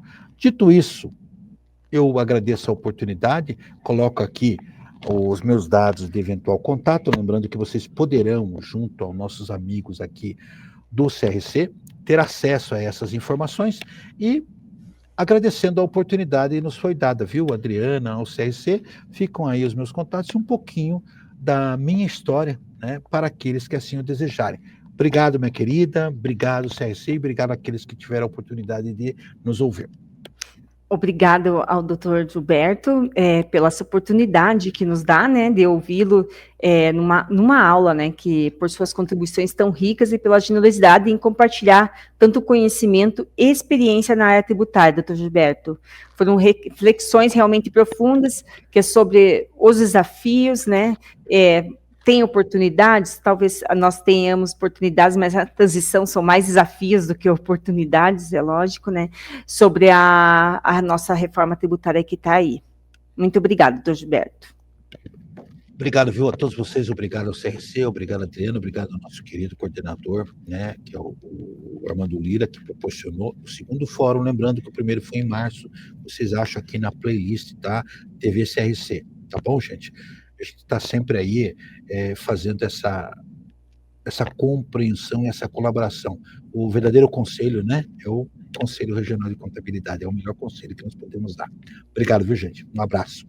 Professor Gilberto e Adriana, nosso sincero agradecimento por esta brilhante exposição, repleta de insights técnicos valiosos e uma clareza ímpar sobre o processo de transição. Agora, dando continuidade, a segunda palestra de hoje será com Sandra Marlete Jankowski, com a mediação de Éder Alexandre de Souza, para abordar o tema Impacto da Reforma Tributária no regime do Simples Nacional. Sandra é advogada, contadora, mestre em Direito Empresarial e Cidadania, pós-graduada em Direito Tributário Contemporâneo, professora de pós-graduação em Planejamento Tributário, palestrante, membro da Comissão de Direito Tributário da UAB Paraná. Éder é bacharel em Ciências Contábeis e em Direito, pós-graduado em Direito Tributário e Processual Tributário, perito, contador e advogado. Sandra e Éder, sejam bem-vindos. É um prazer conceder a palavra a vocês. Olá, agradeço a presença de todos, agradeço ao CRC, agradeço à Comissão de Assuntos Tributários do CRC por esse evento. Vamos tratar sobre o impacto da reforma tributária no Simples Nacional, para o qual passarei a palavra à doutora Sandra. Doutora Sandra, com você a palavra. Muito obrigado, Éder. Olá a todos, agradeço a participação de todos. É uma honra estar novamente no CRC, e mais tratando de um assunto tão importante quanto é o impacto da reforma tributária no Simples. O assunto hoje é de extrema importância porque nós temos praticamente em torno de 85% a 90% das empresas no regime do Simples, ou seja, apenas cerca de 15% estão em lucro presumido e lucro real. E, ademais, essas empresas do Simples, elas também geram muitos empregos. E Daí a sua importância. Inicialmente, a reforma não deveria ter impacto nenhum no Simples, porque o objetivo da reforma foi simplificar a tributação e não aumentar ou reduzir. Mas, digamos que foi um dano colateral e acabou tendo algumas consequências no Simples. Eu vou tratar do impacto da reforma no Simples, depois, no final, o Éder vai abordar os aspectos contábeis, tem algumas situações importantes também que os contadores devem se atentar quanto a isso, né. E na sequência, nós ficaremos à disposição de perguntas. Antes de entrar nas consequências ou no impacto da reforma, é bom lembrar que o regime do Simples, ele tem um tratamento diferenciado, e isso já previsto na Constituição Federal, lá no artigo 170, que trata da ordem econômica, ele prevê, no inciso 9º, que as empresas do Simples, as empresas de pequeno porte, elas devem ter um tratamento diferenciado. Isso também está no artigo 146 da Constituição, que diz que, mediante lei complementar, deve ser estabelecido um tratamento diferenciado em relação a impostos e contribuições sociais em relação às empresas do Simples. O porquê desse tratamento diferenciado? Esse tratamento diferenciado, ele decorre tanto da capacidade contributiva, que as empresas do Simples têm uma capacidade contributiva menor que as demais, e também buscando uma isonomia. Bom, feito isso, vamos dar início ao objetivo do seminário, que é o impacto da reforma tributária no Simples. Então, feitas essas colocações iniciais, então vamos passar a analisar agora o impacto da reforma tributária no Simples Nacional. Antes de mais nada, eu gostaria de colocar uma questão para vocês, para reflexão. Nós vamos responder em conjunto no final, né? Essa questão, ela visa nos esclarecer se a lei complementar 214, que instituiu o IBS e a CBS, ela teve como consequência ou trouxe alguma alteração no regime do Simples Nacional. A resposta nossa pode ser sim, pode ser não também, né? Ou só Deus sabe, se duvidar nem ele, ou todas as alternativas. Então a gente vai ver que no final isso não é tão fácil de responder, né? Como parece no primeiro momento. Inicialmente, então, nós pegamos lá o artigo 19 da lei complementar. Esse artigo 19, ele deixa claro que qualquer alteração ou elevação ou redução de alíquotas ou redução da carga tributária deve ser compensado isso com as alíquotas. E trata especificamente do Simples, lá no seu parágrafo 1º, as alterações do regime favorecido de tributação do Simples. Ou seja, a reforma tributária, ela não poderia ter impacto no Simples. Isso já está no artigo 19, o que nos leva a concluir, no primeiro momento, que a Lei Complementar 214 e nada poderia refletir no Simples. Pois, em seguida, nós olhamos o artigo 41 da mesma lei, e ele prevê que as empresas do Simples, elas podem optar por apoiar o IBS e a CBS no regime normal de tributação. Ou seja, elas podem ter um regime misto, parte no Simples e parte do recolhimento do IBS e CBS no regime normal. Isso já é um pleito há muito tempo vindo das empresas do Simples, é vinculado especificamente ao ICMS. Elas queriam transferir o ICMS da aquisição para o destinatário, porque tinham um prejuízo na concorrência com as empresas nos regimes normais. Então, é um pleito que agora acabou se tornando, digamos, um prejuízo a elas. Por que um prejuízo? Na sequência, nós vamos ver aqui a questão do crédito, né? Então, a empresa hoje no regime do Simples, o que acontece? Quando ela vende para uma empresa no regime normal, no caso de empresa de lucro real, ela vai colocar que é o optante do Simples, em dados adicionais vai colocar qual que é a alíquota do ICMS, para o destinatário poder se acreditar, e vai recolher pelo regime do Simples. O destinatário hoje, ele se acredita do PIS e COFINS, 9,25. Não quer dizer que a empresa do Simples recolhe isso, ela não recolhe, mas ele pode se acreditar. Então é um plus que a empresa do Simples tem para concorrer com as demais. Quando entrar em vigor essa reforma tributária, o que vai acontecer? os créditos dela vão ficar vinculados ao valor efetivamente destacado e recolhido.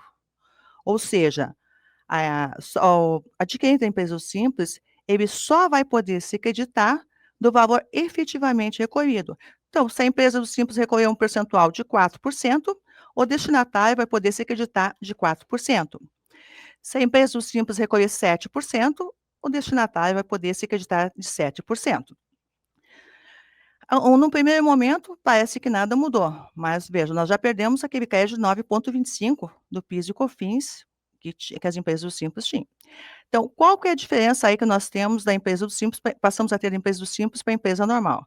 Então, adquiriu-se de uma empresa do Simples crédito de 4%, 5%, 6%.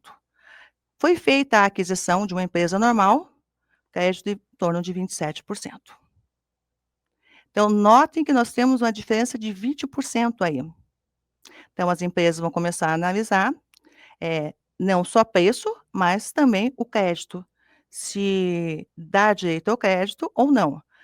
Exemplificando, se eu adquirir uma empresa normal por R$100, vou me creditar de 27, e o meu custo lá vai sair 73.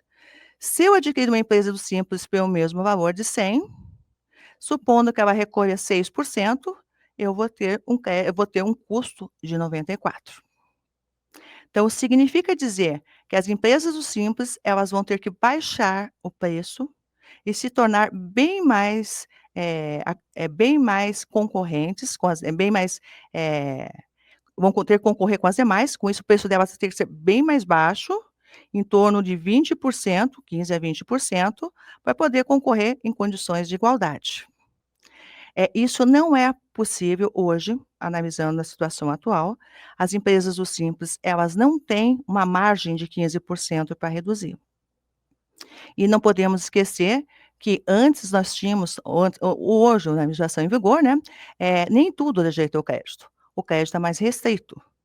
Com o IBS e o CBS, o crédito passa a ser amplo, tanto para prestação de serviço, quanto operações que envolvam mercadorias. Só não dá direito ao crédito bens de uso pessoal, em algumas situações, porque até isso acaba gerando o crédito quando é vinculado às atividades da empresa. Então, por exemplo, vamos pegar uma situação de um escritório de advocacia, ou do escritório mesmo de contabilidade. As atividades contábeis são essenciais para a empresa, consequentemente, vão gerar direito ao crédito. A empresa estando enquadrada no Simples, ela vai acabar gerando um crédito lá de 4%, 5%. Se a empresa não estiver no Simples, o crédito acaba sendo de 27%.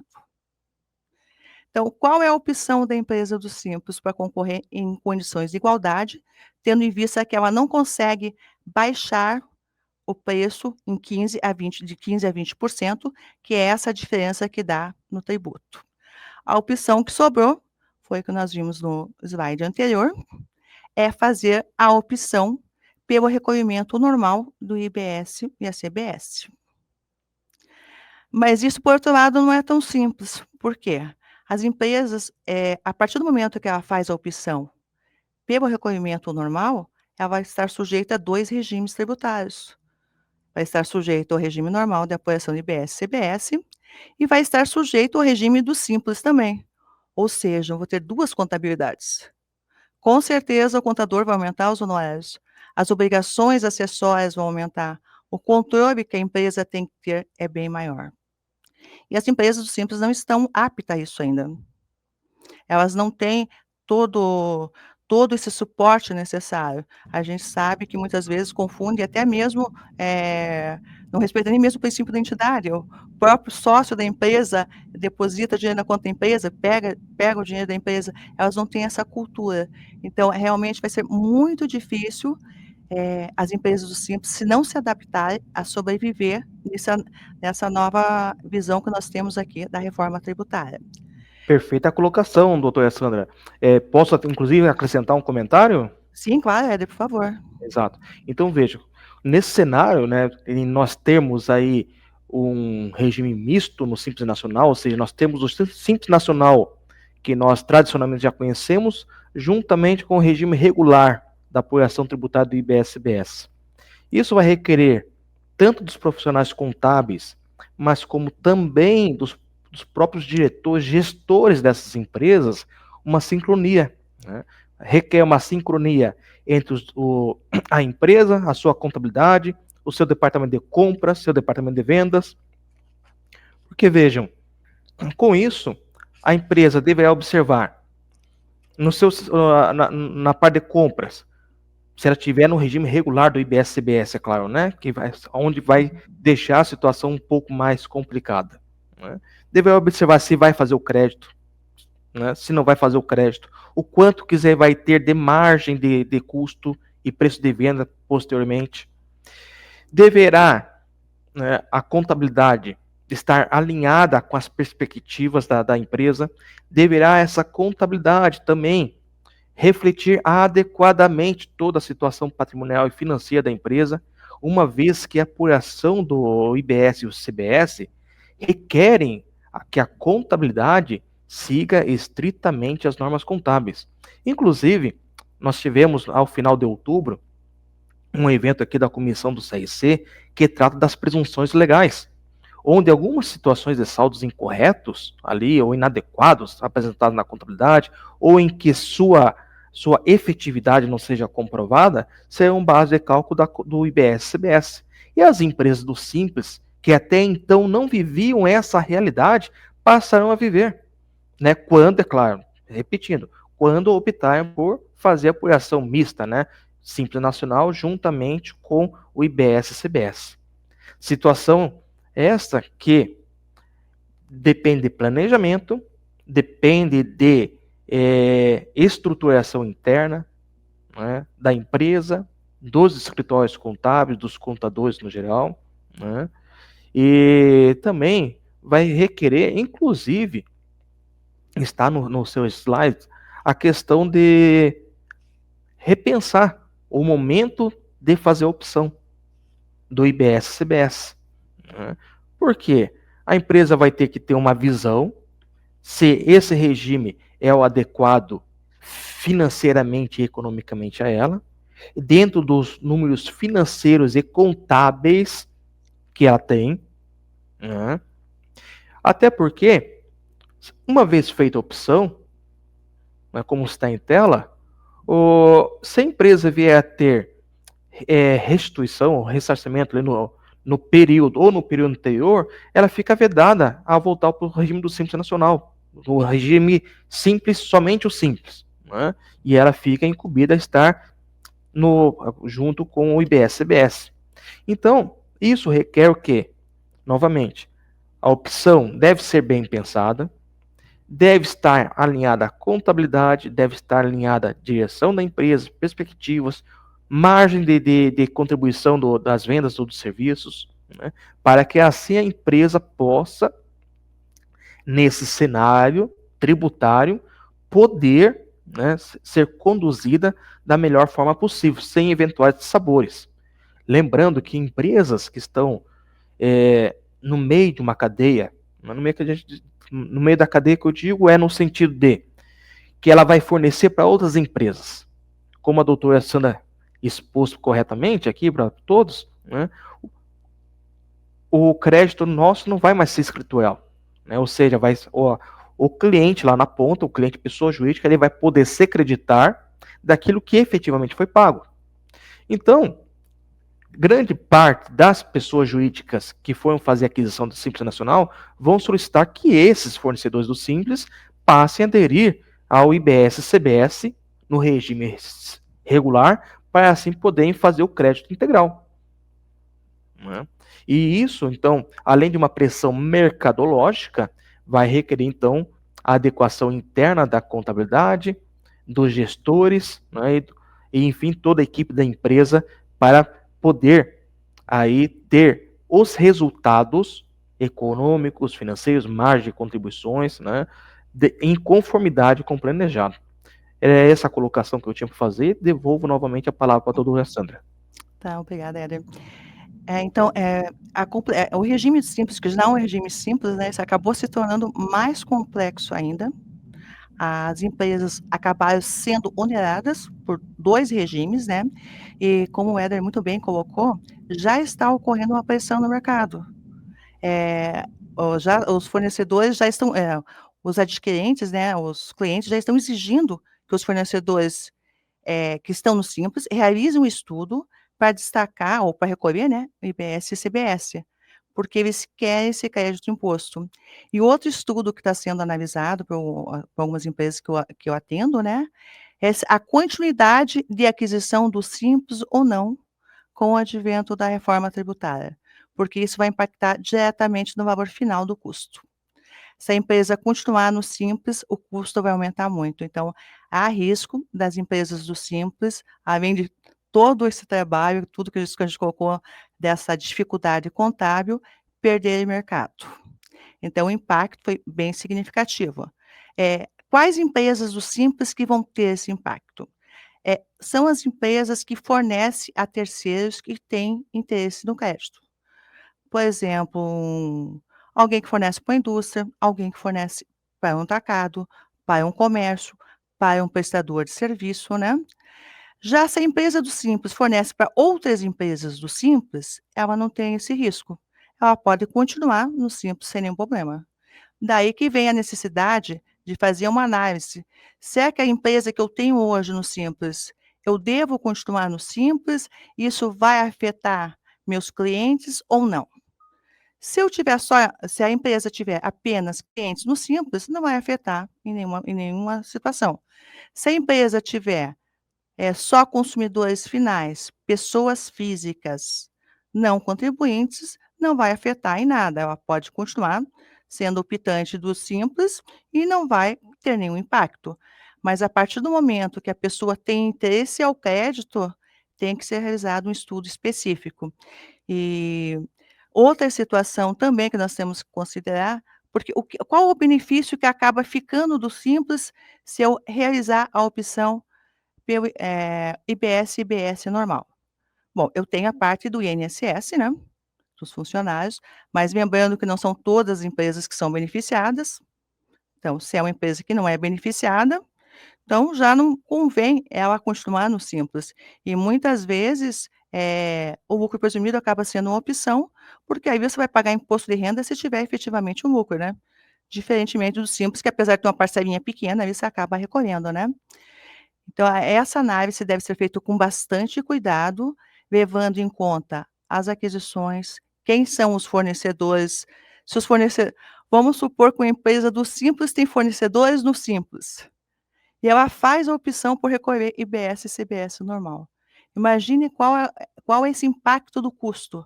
Ela vai se creditar de 5%, 4% e vai ter que pagar 27% na saída.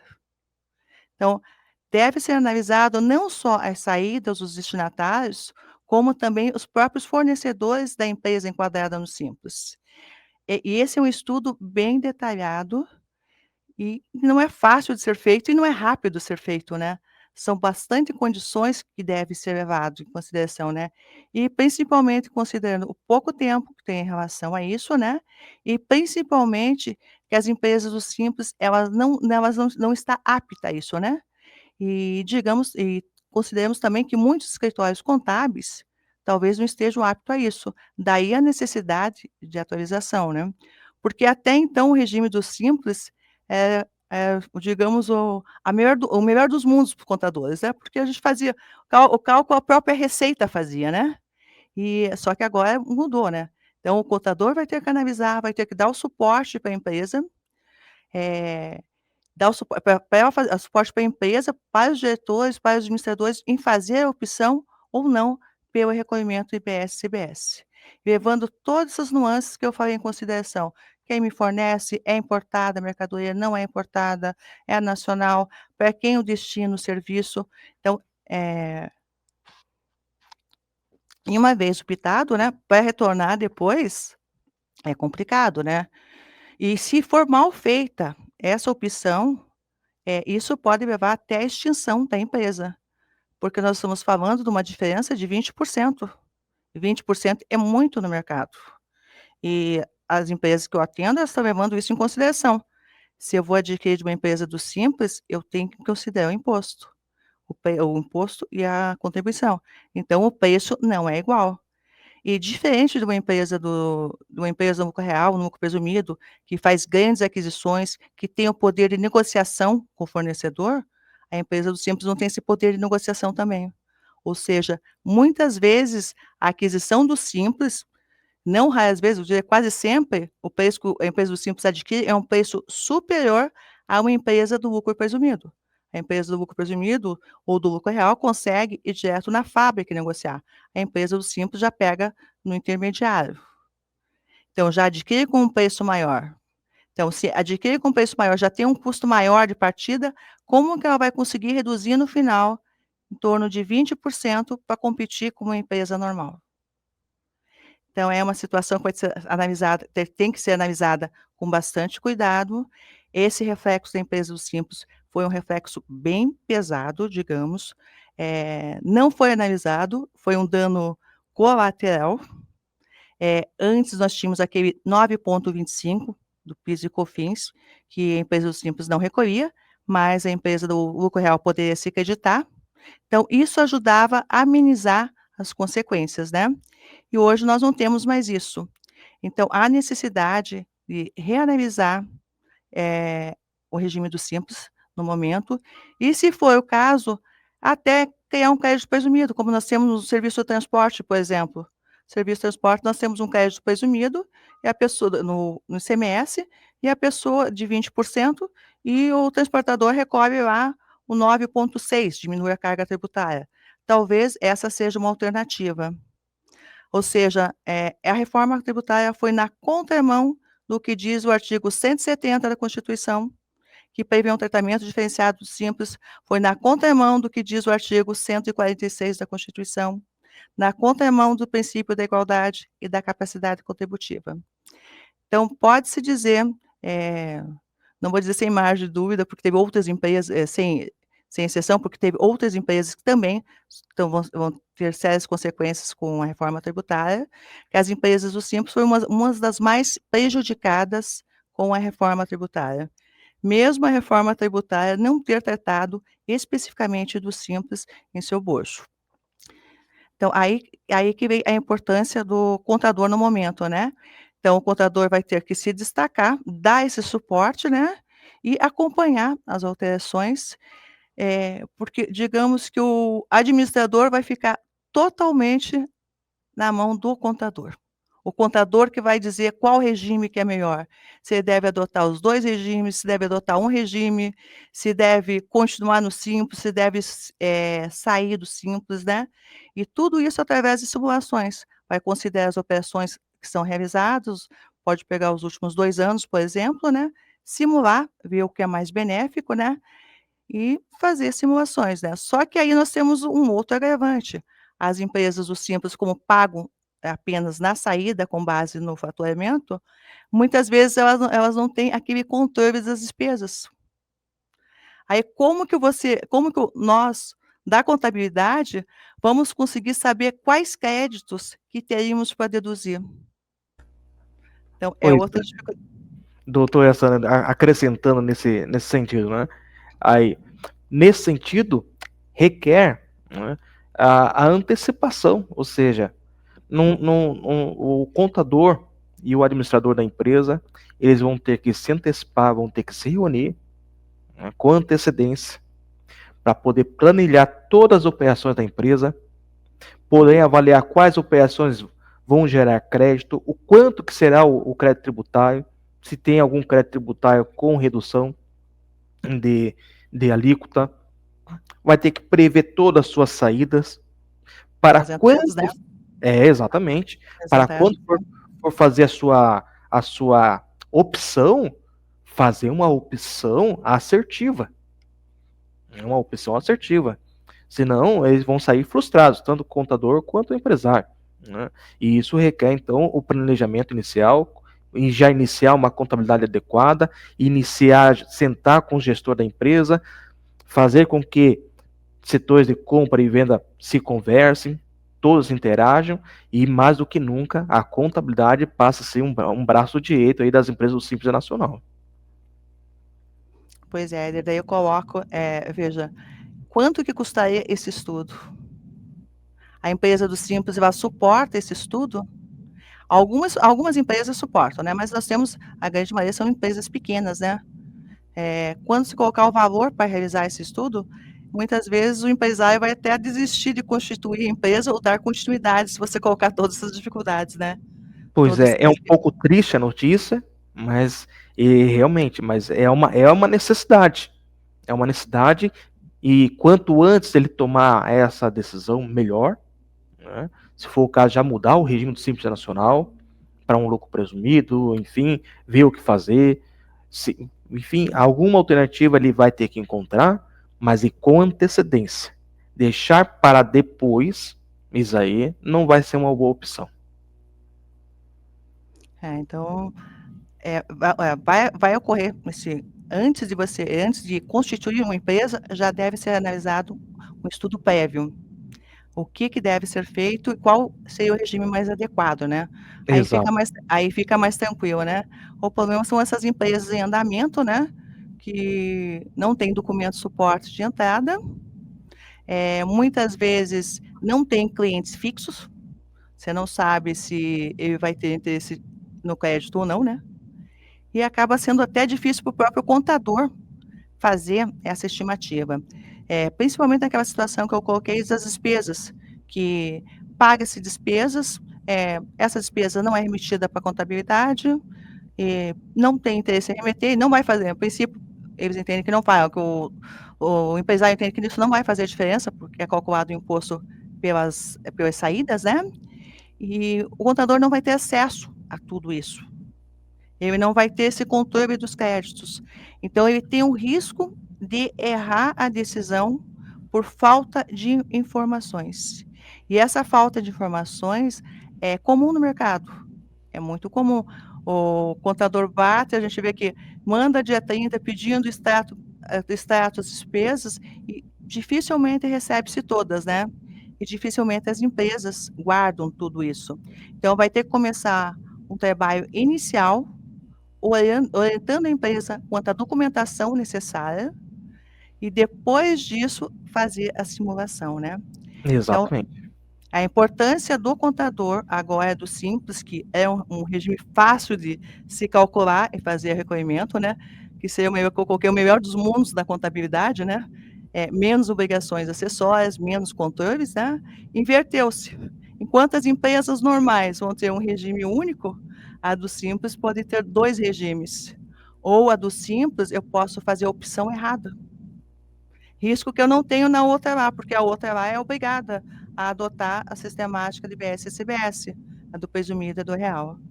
Então o que é fácil, agora se tornou difícil.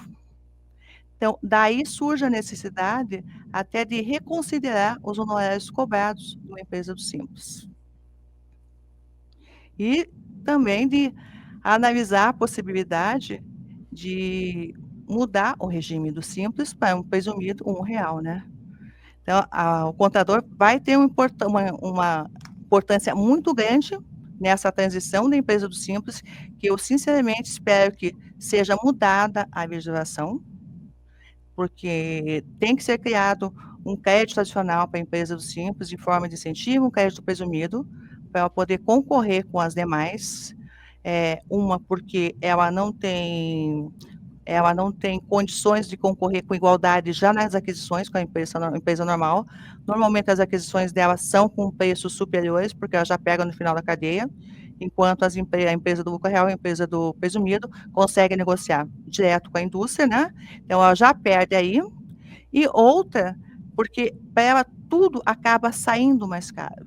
Ela não tem o poder de negociação que as outras empresas têm.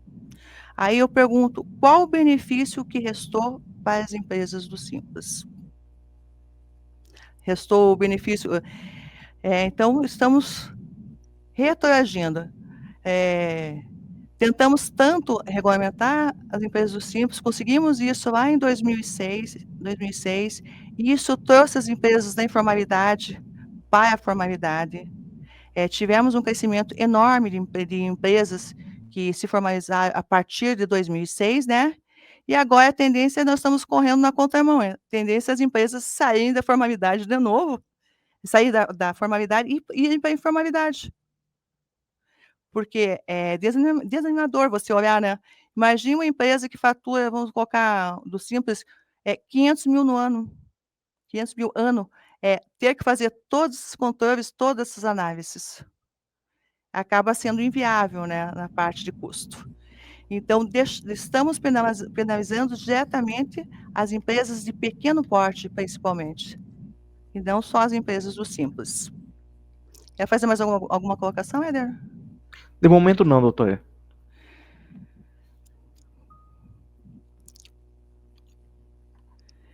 E aqui nós voltamos aqui do crédito, né, que é o crédito IBS, né, ele corresponde ao valor constante efetivamente pago, né, aquilo que nós havíamos mencionado, que é a necessidade de analisar na aquisição, não só preço, mas também crédito e imposto, né.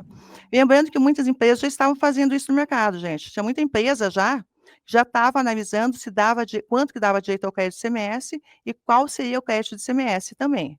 Tinha muita empresa que já estava analisando isso para fazer a aquisição do Simples. Só que nós tínhamos um ponto positivo, que enquanto as empresas do lucro real pagavam, por exemplo, 9,25 de PIS e COFINS, a empresa do Simples pagava um percentual baixo e dava esse crédito para o destinatário. Daí acabava-se, de certa forma, você compensando o valor de ICMS com esse crédito de PIS e COFINS, e no final das contas o custo ficava, se não igual, às vezes até menor do Simples, né? Porque a gente não vai ter mais a partir de então. Então, agora eu fiz um resuminho das principais alterações do Simples, né? Abordando, e uma delas também que já entrou em vigor aqui, é a nova definição de receita.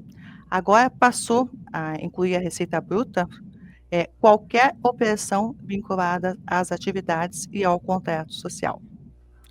Outra obrigação que já está no Simples, eu não sei se alguém já emitiu a nota fiscal no Simples, no Sistema Nacional, as informações da nota fiscal quanto aos percentuais de imposto. Tem que ser informado já qual é o percentual do Simples ali. A gente sabe que muda todo mês, né? Então, mais um trabalhinho para o contador. Dia 31, você fecha o percentual do Simples e passa para o seu cliente, que vai ter que colocar isso nas notas fiscais. Então, deve constar essa informação na nota fiscal, né? Antes tinha-se a dúvida se a empresa do Simples deveria ou não colocar isso, né? Tendo em vista que o valor dela, que os tributos dela eram todos recolhidos numa única forma, né? De uma forma global, acabava você não informando e nunca foi cobrado isso. Mas agora isso já está no próprio sistema.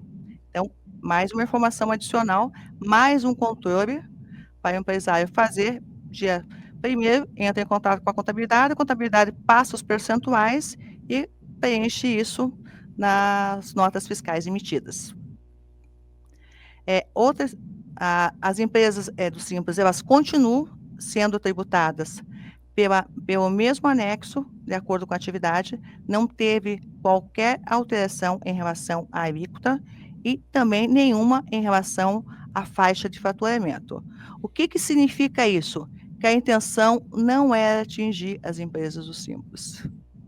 E elas foram consequências da reforma e não objetivos da reforma. Com a extinção do IS e do ICMS e do ISS, né, vai haver uma revisão nas alíquotas do Simples para tentar manter a mesma carga tributária. Isso vai resolver o problema da saída, da tributação na saída, mas não aquela questão que nós colocamos em relação ao crédito destinatário e em relação ao custo de aquisição. Uma outra situação que também é bem polêmica e bem questionada, tanto judicialmente, como pelas próprias empresas do Simples, né, as aquisições com substituição tributária, no caso do ICMS, que isso aumentava-se o custo delas, né. Então isso acaba de se existir no primeiro momento, uma vez que, com a entrada em vigor da reforma, nós não vamos ter mais o ICMS substituição, né. O crédito vai ser, em regra geral, né, de acordo com o valor pago pela empresa do Simples, foi aquilo que nós mencionamos.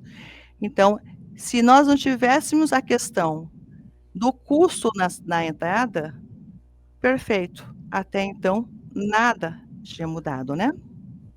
E também há a possibilidade de nós termos os 2 regimes, regime híbrido e o regime normal. Esses 2 regimes, por esse regime a empresa vai poder se creditar do IBS e da CBS e debitar na saída. Isso muitas vezes aumenta a carga tributária, outras vezes não. Vai depender de verificar qual o percentual que ela iria recolher sem o crédito e simular aquisições e saídas e ver qual o percentual crédito menos débito que resulta e confrontar com aquele percentual da saída e ver se é vantajoso ou não, né.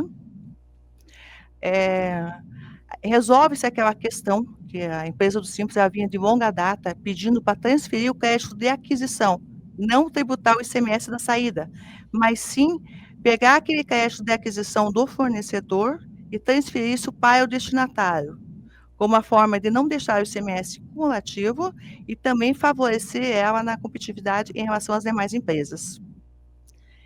Esse regime híbrido também, vai causar uma dificuldade enorme na parte contábil, que vai se tornar mais complexa, ou seja, o contador que tinha uma empresa do Simples, uma apuração relativamente fácil, né, agora ele passa a ter uma empresa, semelhante ao lucro real presumido e mais uma no Simples.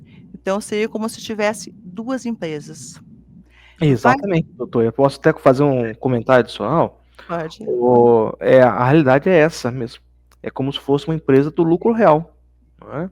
Ou seja, deverá ter toda a nota fiscal estruturada com as informações, os valores, código de CST, né, da situação tributária, se é com redução de alíquota, se não é com redução de alíquota, entregar as correspondentes obrigações acessórias, que vão ser maior do que do Simples, né? Vai ter que ter toda a sua revisão da estrutura interna também, porque a empresa do Simples ou os escritórios que costumavam atender a empresa do Simples, eles tinham uma equipe mais enxuta, até porque a quantidade de obrigações acessórias, a complexidade da apuração é outra, né? Então veja que a questão como bem colocou ainda há pouco, da contramão da reforma tributária a um tratamento diferenciado da empresa Simples Nacional não está somente no aspecto do percentual do tributário, mas sim do seu custo interno da empresa para poder atender isso aí. Também vai haver uma grande necessidade de investimento em sistemas, né, porque Exato. não tem como fazer todo esse controle manual, né. Então, o Simples acabou se tornando mais complicado do que já é, né. Só, alertando, né, não são todas as empresas do Simples que vão ter, essa consequência. Quais empresas do Simples que vão ter as consequências? Ressaltando que são aquelas que vendem para que comercializam, realizam operações com um terceiro que tem interesse e direito ao crédito. Essas operações são operações de mercadorias ou operações ou direitos ou serviços. Então, quando o destinatário tem direito ao crédito. Só que com a reforma, praticamente tudo passou a dar direito ao crédito. Contabilidade, escritório da advocacia, conserto, manutenção, então tudo isso passou a dar direito ao crédito. Então o leque do crédito ficou bem maior. E aquelas empresas que vendem para consumidores finais, aquelas varejistas, elas não vão ter essa consequência. Por quê? O destinatário dela é um consumidor final que não é contribuinte e o crédito para ele não vai ter nenhum reflexo. Então, se o contador tem só empresas assim, pode ficar tranquilo. E da mesma forma, né, se tiver como, clientes empresas do Simples, empresa do Simples atendendo empresa do Simples, tanto na área de serviço quanto na área de mercadorias. Aqui eu coloquei a figura do triste contador, né, eu fiz uma livre adaptação do Carlos Drummond de Andrade, que é um poeta que eu gosto muito, né, não sei se vocês conhecem o poema No Meio do Caminho, né, que tinha uma pedra no meio do caminho, né, mas no nosso caso, dos contadores, tem uma reforma no meio do caminho, né. Nunca me esquecerei que no meio do caminho tinha uma reforma tributária, tinha uma reforma tributária no meio do caminho. No meio do caminho tinha uma reforma tributária. Nunca me esquecerei desse acontecimento na vida das minhas retinas tão fatigadas. Nunca me esquecerei que no meio do caminho tinha uma reforma tributária. Tinha uma reforma tributária no meio do caminho. No meio do caminho tinha uma reforma tributária. Então essa é a consequência dos contadores. Então, o lado mais fácil que a gente achava, que era do simples, se tornou uma das situações mais complicadas. Então nós temos uma reforma realmente no meio do caminho.